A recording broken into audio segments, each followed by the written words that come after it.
Yeah, sure thing. Thanks, Siwan. So, hi, Andy, Ivion, and Heather. Good to see you. I'll do a little overview of Amplify and who we are, and just give you a flavour of the kind of journey we've been on.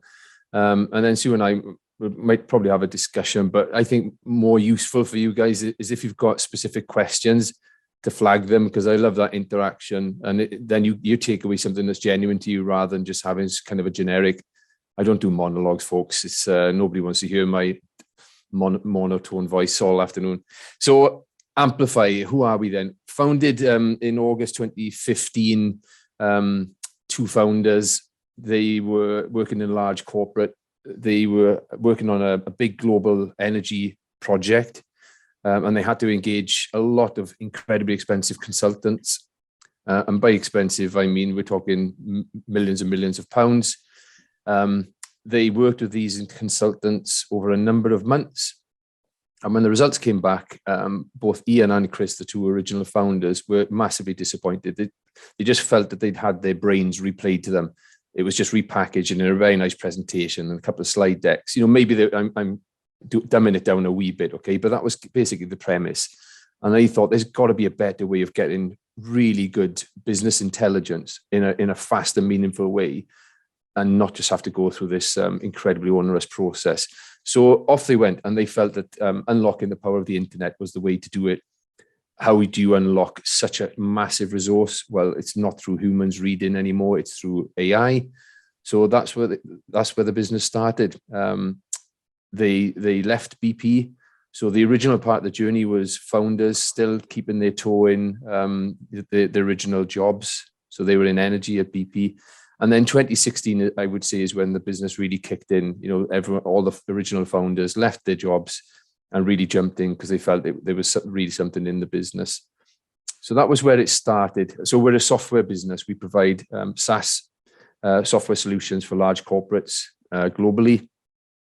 By and large, teams that have used traditional sort of analyst teams or outsourced to consultants. They're now looking to use businesses like us that can turn things around a bit quicker. So that's where we're at in terms of the business and what we offer. How have we grown as a business and more around the sort of people side of it? Well, I think all businesses are very sort of founder driven to start with. So they were very much the beating heart of Amplify and still are, they're still around, thankfully. But it was a lot about their heavy influence on the business, their vision, the strategy, and they were involved in all the recruitment to start with. So back in 2016, there were 4. We're now up to, I'll have to check the list, but I think it's 50. It was 47 last week, but I think we've taken on 2 more. So we're knocking on the door of 50. Wow. We have a majority of that, I would say 80%, just over, is based in the UK. And of that, 80% would be in and around Cardiff. Then we've got a satellite office up in London. Yeah. We've got a team member in Berlin. And then we've also got a dispersed team across the United States. So we've got we acquired an entity, and usually a UK startup acquired a US business. So we did that at the start of 2020. So we've got a HQ in Santa Fe, and then a team of about 6 dotted around the United States. So can I ask a question? Sorry. When you, in 2016 then, in which case, when you obviously came on to the AGP, you were a team of, how many again did you say? 4?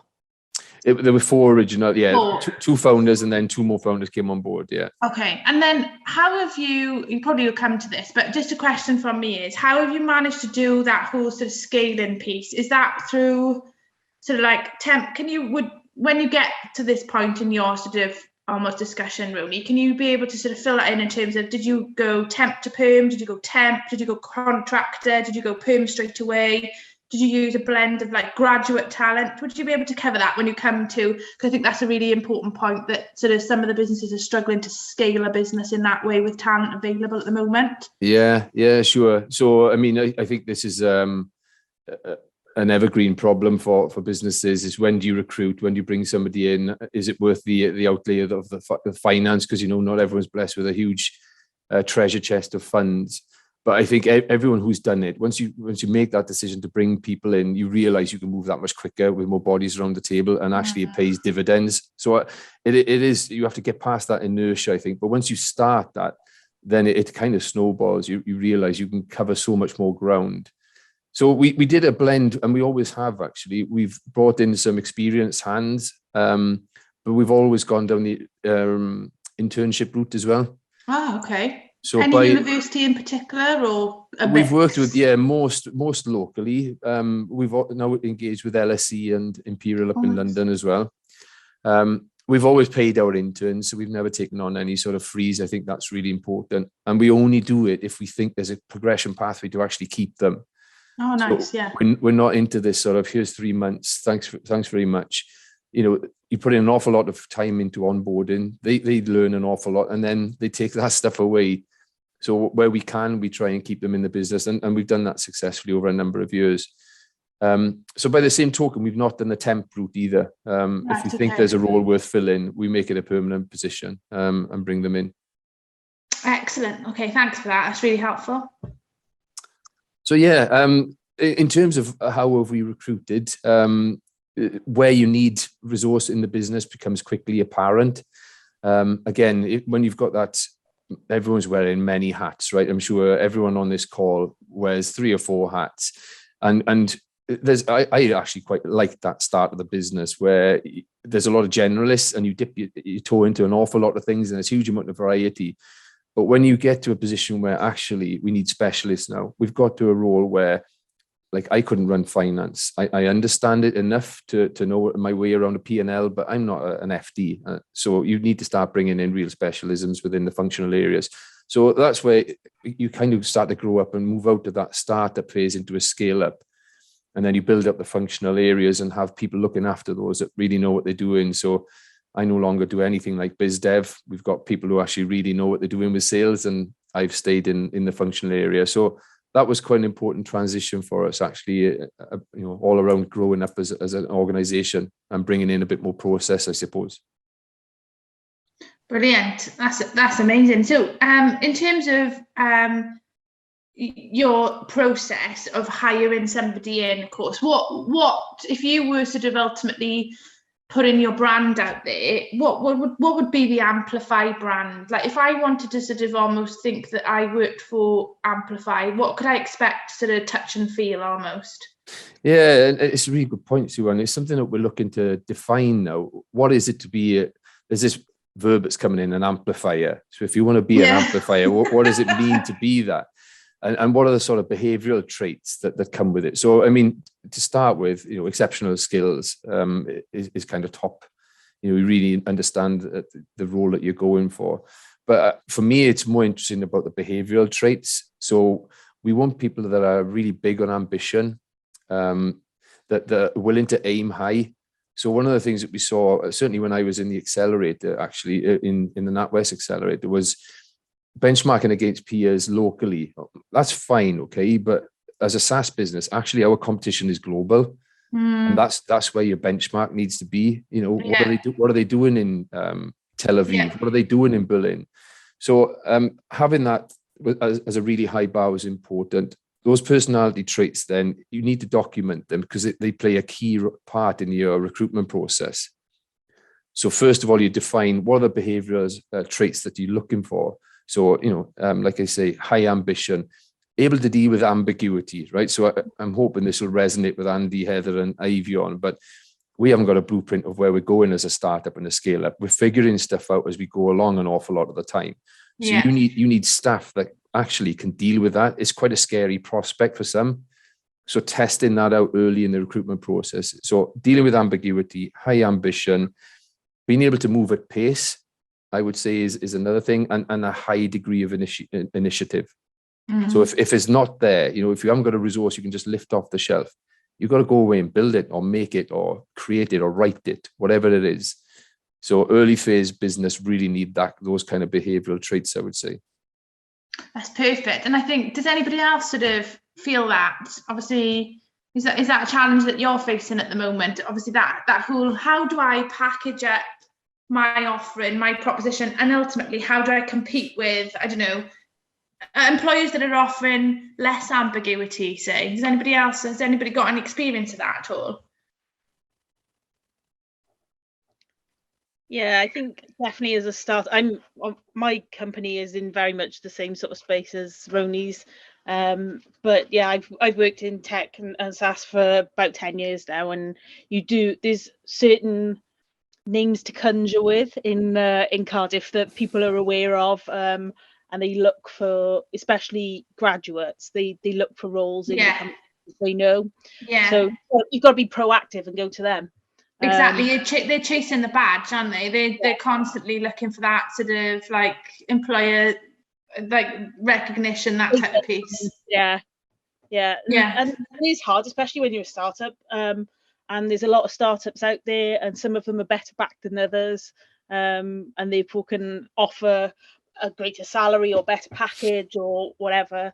But it's a new challenge, isn't it? And you don't join a startup if you don't like a challenge. Yeah, no, exactly. And what is your company? Would you mind, Heather, telling us a little bit about? So I work for Bitsync. Right, yeah. Yeah, Rony and Charlotte,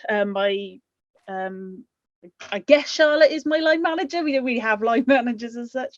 I know you know each other well.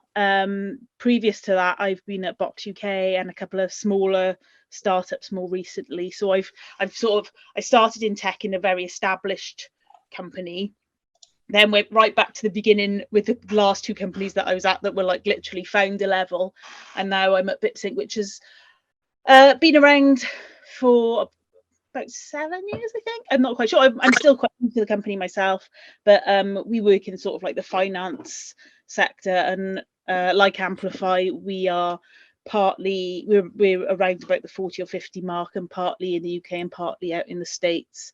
Our head office is in New York. It's about 50-50 split for us, actually. But I'm focusing mostly on the UK side of things at the moment, in terms of employment. And this year is going to be a big year of growth for us. How big remains to be seen. But it's a lot of the thing with any kind of growth is you have to plan it, because if it all gets dumped in your lap last minute, you don't end up with quality. It's like a panic hire, isn't it? Panic hire, sort of knee jerk. I've seen that in other companies before now, and it never works out. It's a very expensive way to hire in the long run. That's and it's really bad for morale. It's really bad for morale. Yeah. Turnover is just unsettling, isn't it? Yeah. And we're really lucky at Bitsync. Well, it's not luck, it's hard work to make sure that it doesn't happen. But our touch wood, our turnover is really low by industry standard. That's really why I was taken on to foster that culture and community, and like I say, bring on a lot of new people and stuff. So that's kind of where we're going this year. That's a really good point, actually. So, Rony, what do you do, I suppose, in Amplify that does what Heather's just been talking about, like fostering that community and sense of belonging almost? Because I think that's more important now than ever with people. So you made a really good point earlier around sort of benchmarking your peers against like the global scale. Well, I think that splits across all professions these days, because of course I was looking actually on LinkedIn over the weekend at various different sort of roles in the market at the moment, and remote was a very sort of common word that was used in nearly all of the job descriptions. So by default, everyone is effectively in competition with one another, regardless of geography now. Yeah.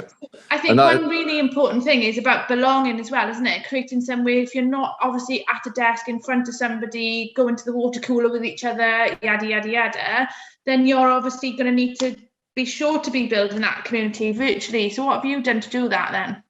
Yeah, and it's not easy. I mean, it's all wrapped around the word engagement. I think that's the term that everyone talks about now in the people functions, and how can you create that sort of engaged workforce? Yeah. And I would say actually moving from, because we were quite office based actually, so pre-COVID, we had the HQ in Cardiff, and you've become quite lazy actually. Everyone's going to be coming in. You can down tools really quickly and pull everyone around the table and have that, rah-rah kind of meeting. And actually, when COVID, it made us rethink to go, okay, how can we really do this? And what are the things that you need to retain that engagement when you've got, because we used to get feedback actually from the London team. We dial them in and they felt like second-class citizens actually. because we'd all be around the table in Cardiff, and they'd be on a little speakerphone. It was really not the best way to do it, right? So we've learned some lessons about this of how to have that engagement. So things like when we have full team meetings now, everyone is remote, so everyone does it online, and we get everyone to dial in, because then nobody's having sort of the side chats. Everyone's getting the same level of communication at the same time. And it sounds like a really obvious thing to do, but that's actually been a really big factor in that engagement and inclusion. Again, you have to think about timelines. We've got a person in Taipei, we've got a couple of team members in India. So finding somewhere in the calendar that's not midnight for someone and 5 a.m. for someone else. But the other thing around engagement, right? And we've got a couple of things which I'm sure many of you've tried. Slack is brilliant for us. It's a great online portal. And a plugin for Slack for us has been Donut, and it's been a game changer.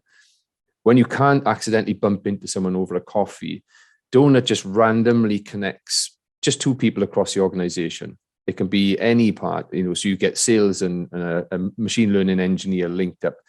They have 30-minute coffees, and the feedback we've had from that has been brilliant, because it just forces people to have that chat, talk about different parts of the business, or even talk about what they do in there. It doesn't really matter. That's how you feel that connection with your colleagues beyond your immediate team. So that's been fantastic. Okay. We do other things like pulse surveys. So okay, yeah.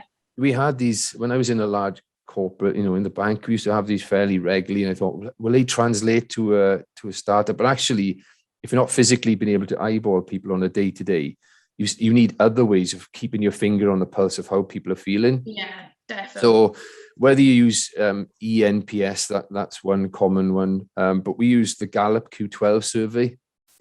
It's an industry standard. It's been around for about 30 years, and there's a standard 12 questions you can ask your employees consistently, and then you get a score off the back of that. So we do that every 6 months. We may change it to quarterly, but it's every 6 months at the moment. And from that, you get things like, do they feel valued? Are they line managers asking them the right questions? Remuneration?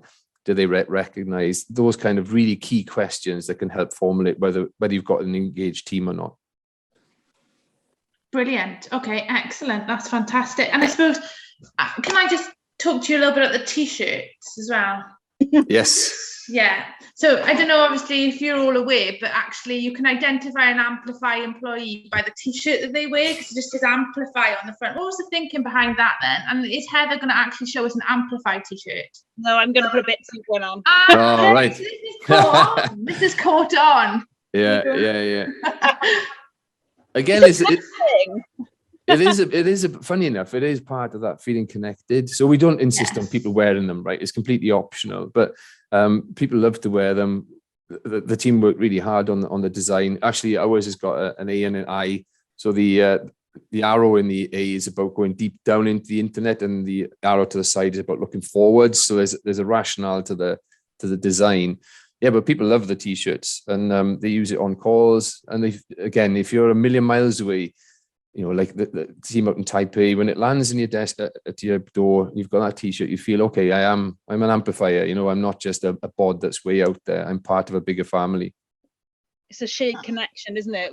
We did bathrobes at Christmas for everybody, and I sent some out to the States, and it's that feeling that they're invested in, and that they're part of a team. And bathrobes, that's stepping it up.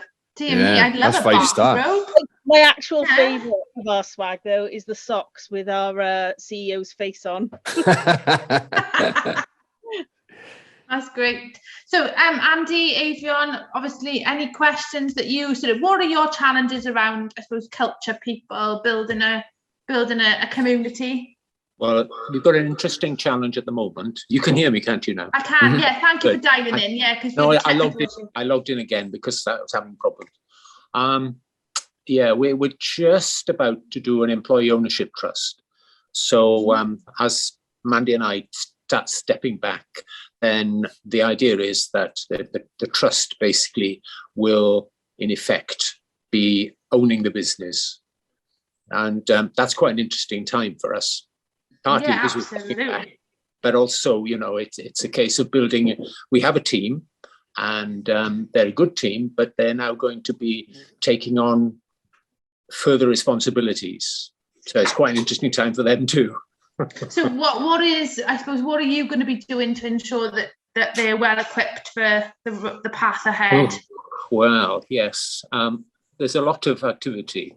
There's a lot of, I suppose, asking interesting questions, people that maybe they haven't been asked before. It's an interesting one because going from a family-owned business to something like this is quite a big step. Absolutely. And I think just to play that back to the Amplify scenario a second, so obviously we were talking about ambiguity earlier and about sort of growth, etc. So how do you make sure that the employees trust the direction that you're going in? Transparency is probably one of the biggest words in the business at the moment. Okay, because I know that I would be sort of like limitlessly curious about what was coming. Yeah. You know what I mean? And to the point where actually curiosity killed the cat. You know what I mean? I'd be thinking, oh, hang on a second, where are we going? Well, to be honest, if you hire smart people won't ask questions and want to understand. So it's a natural thing. No, it's a natural thing. So for us, we welcome that. And if you're going to have smart people asking the questions, you better have the answers for it. Because if you don't, you build up that sort of guard of, well, why can't you tell us? Now, there's always a thing around, there's certain things that we can't say, certain financial responsibilities or whatever. There is a line where we can't share everything, and they understand that. But the line we take is whatever we can share, we will. So, for example, the business plan in almost its entirety is shared with every team member, and we talk it through on a call. We encourage people to ask questions. And then the performance side of that then. So at the end of each quarter, we tell everyone how we've done against it. And I think that's built a huge amount of trust. Right, okay. Yeah, so people can see their input, I suppose. Is it sort of like visual as well? People know like their department, like who did what to make this happen? And yeah, I mean, dashboards are starting to be created now. So I feel sorry for the sales team. They've certainly got no hiding space because we've just moved over to Salesforce and there's dashboards galore there. But yeah, I mean, what we're trying to do is get data for every part of the business. So yeah, there's less and less ambiguity. Yeah, that's fantastic. I think one of the issues that we found over a period of time is that you have different departments and they work well within their own remit. Yeah. But it's sometimes difficult to make the connections between the different departments. And it's very important to make those connections because, you might have a sales department that's going full strength, but they're dependent in our business, they're dependent on the stuff being produced for them to be able to sell them. So there's a connection throughout the whole business that sometimes people can get in a little bit of a silo and they can't see maybe the effect that what they're doing has on the rest of the business, whether it's good or bad. And that's something that, we've certainly over the last couple of years been very keen to have the management team meet very, very regularly, just to talk, really, just so that they can get a feel for what the other guys are planning or thinking about. It's very important in an informal way. I mean, obviously, there's a formal way of doing it as well, but I'm not a great fan of everybody sitting down and doing their KPIs because it sort of gets quite often. The KPI is important to the department, but everybody else is wondering what on earth it's all about. Whereas if you can actually get the relevance, if you're making good sales, but you have a production problem, then there's going to be an issue come up at some point. And it's the same the other way around. If you're making a lot, but you're not selling them, then there's going to be another issue coming up. So it's just talking. On that point, we've actually moved to the system fairly recently, and we've by no means mastered it yet. But we use OKRs now, objective key results. I think they're fairly popular now in most tech companies. It was started by the guy at Intel, Gove, I think his name was, and then Google famously made them quite popular. But I love the transparency again of OKRs. They're held on our HR platform, so everyone can see what the overall business objectives are. And certainly at functional level, it's really important that every functional head can see the others' OKRs, because you're right, there are huge interdependencies. And we should be looking at, okay, if I'm working on a product, how is that going to affect the users or the account management or whatever, and vice versa. So that sort of visibility across the business is really important. Okay, excellent. I'll just dive in here. Yeah, sorry, Andy. Yeah. No, it's all fascinating. It's been so good to hear all of you. I've just been scrolling notes the whole time because I'm way further back. My company is just me at the moment, and I'm just kind of getting my head around the whole kind of startup thing. And I haven't got funding yet. I'm about to leap into all of that. Well, maybe. We've got funding. We've got funding. Quick plug here.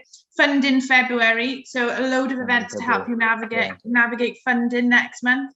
But I love all this stuff about culture because it's very important to me. I guess the reason why I left corporate culture and wanted to go out on my own is I was sick and tired of working in bad cultures, and I just thought in the end all I could do was just set up my own. And I'm loving being my own boss because I can't really blame anyone except me. But I guess my first hire will be pretty crucial. And I guess maybe, Rony, I'd be quite interested to hear about how you joined Amplify. Like, where did you come in the journey from the 4 founders to the 50 now? And how did that process start? And, is there any advice or stories you can share from like further back that might be more relevant to me? Yeah, sure thing. So to be honest, I've been involved with Amplify pretty much from the beginning. So this is perhaps an unusual story, but I worked in the NatWest Accelerator, somewhere where Sue-Ann worked as well. And Amplify were part of my first ever intake. So in August, they came into the first cohort of 90 businesses that we incubated. So I knew the 4 founders from the beginning, and they eventually outgrew the program when they got to about 12, I think, or 14. Moved out of the program after 18 months and then went to the tram shed.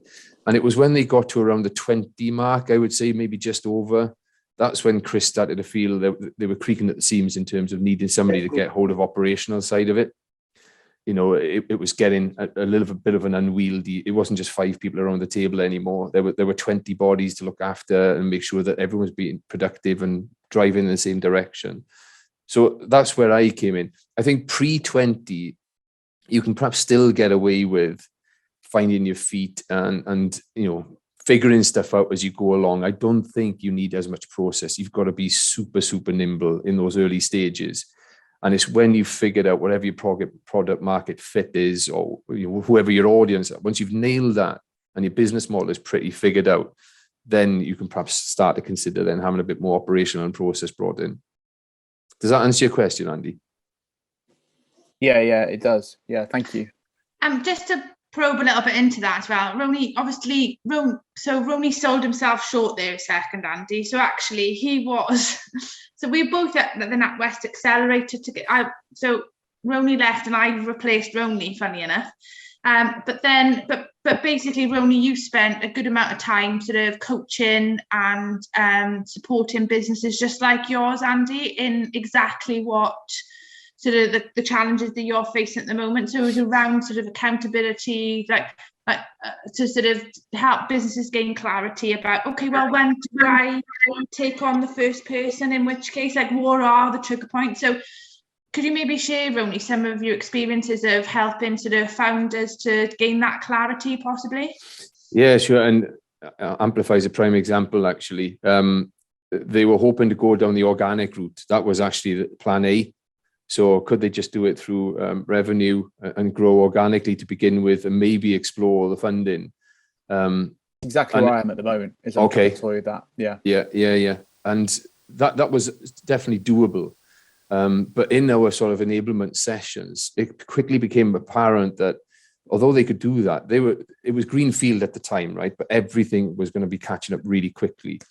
And if you wanted to move at pace, the only solution really at that point was cash injection, and whether that was through, investment or debt. At the time, it was really only investment that was open to an early stage business. So it was a big jump, but it was the obvious one. And I think Chris and Ian and the guys at the start will all have said they wish they'd pulled that trigger earlier, actually, because when that cash injection came, you had the resource, you could move more quickly, you could bring people around you. All of a sudden, the ideas that you've got and you having to park all the time, you can actually bring them to the front and start to move on them. Now, I'm not saying that model fits for everyone, okay? But certainly in our industry, or for us at the time, it was the right thing to do and it paid off. That's great. Yeah, it's nice to hear some positives. I feel like at this stage, at the stage that I'm at, you hear a lot of scare stories and you don't hear many positive stories. You're constantly hit with this thing of like 80% of businesses fail and like, everything that can go wrong with investment and scaling up quickly. And I think I'm just pretty keen to hear the other side of it. So it's nice to hear a good story. Yeah. Good. So I suppose let's talk. I'm happy to pick up on that separately, Andy, if you want. If you want to dig into it deeper, okay, find me on LinkedIn. Happy to have a deeper chat on that, mate.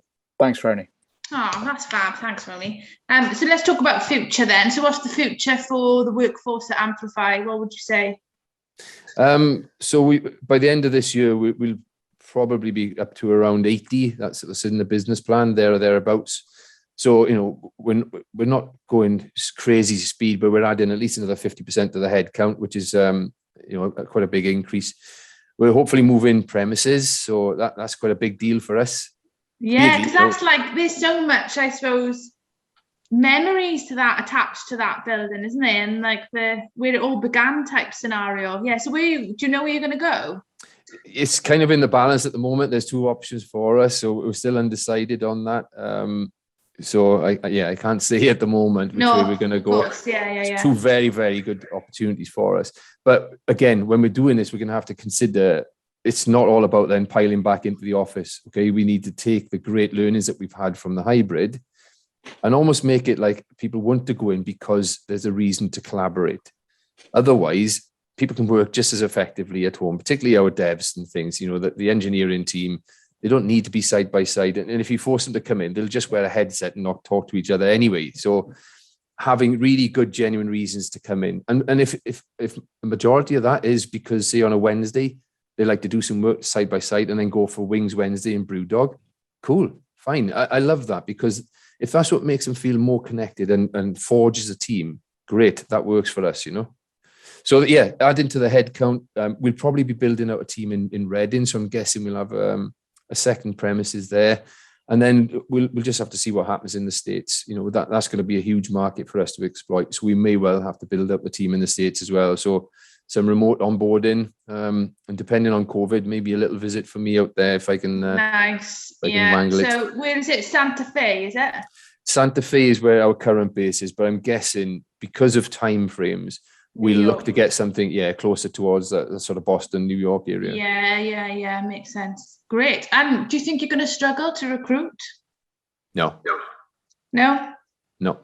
Not at all. I mean, if you're clear of what you're doing, you're doing exciting stuff, you're pushing the boundaries, I think you'll always attract talent. So attracting talent, I don't think is a problem. We've just got to work really hard to retain them, because right.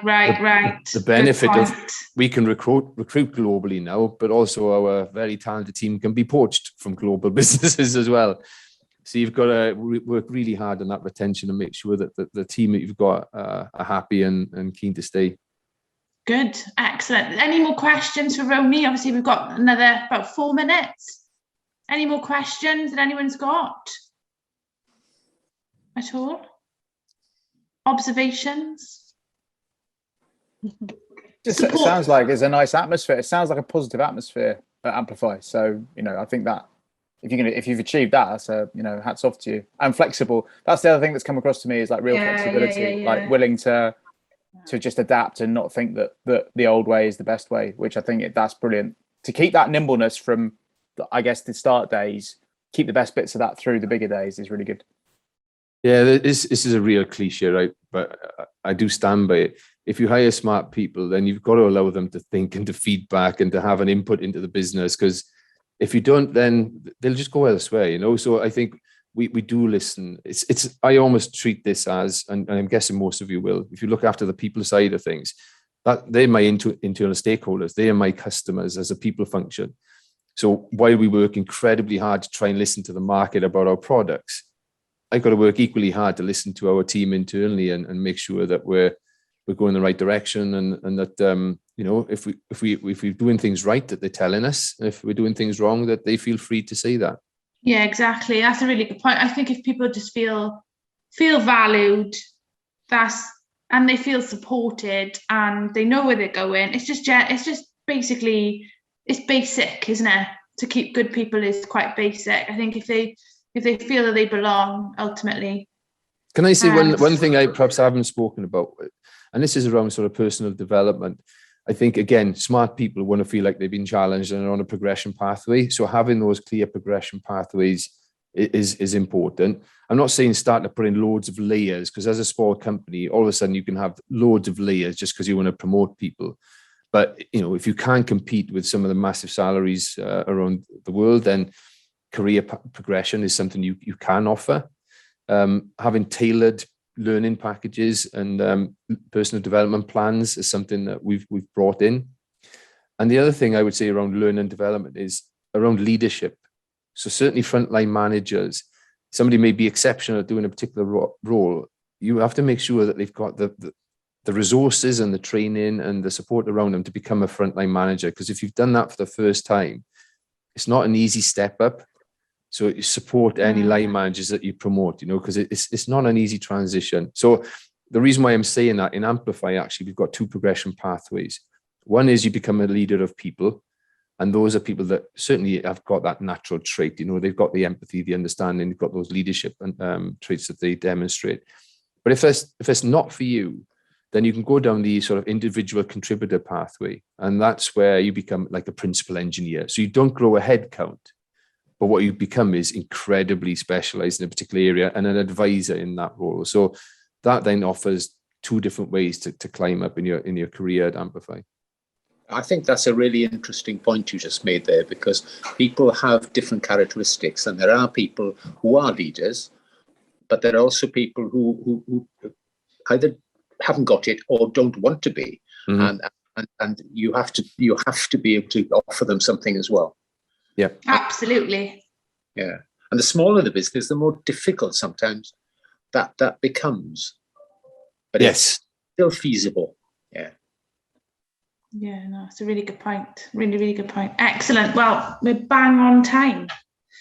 So, that's been an incredible chat. Thank you so much. Thank you immensely, Rony. That was fantastic. And again, obviously, anyone who wants to follow up, obviously, with Rony, I'm sure he would be very happy to do so. So thank you ever so much for joining. Amazing discussions. And anything that obviously you need as part of the AGP, please feel free to reach out to your relationship managers.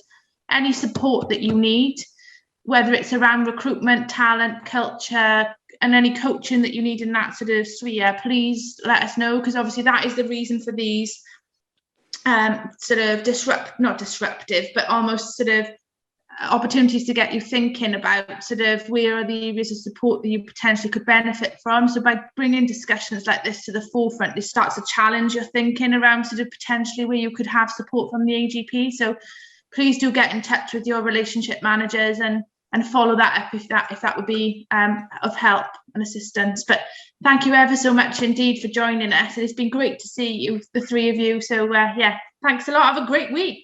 Nice to meet you all. Thank you. Best of luck, everyone. Cheers. Bye, everyone. Bye-bye.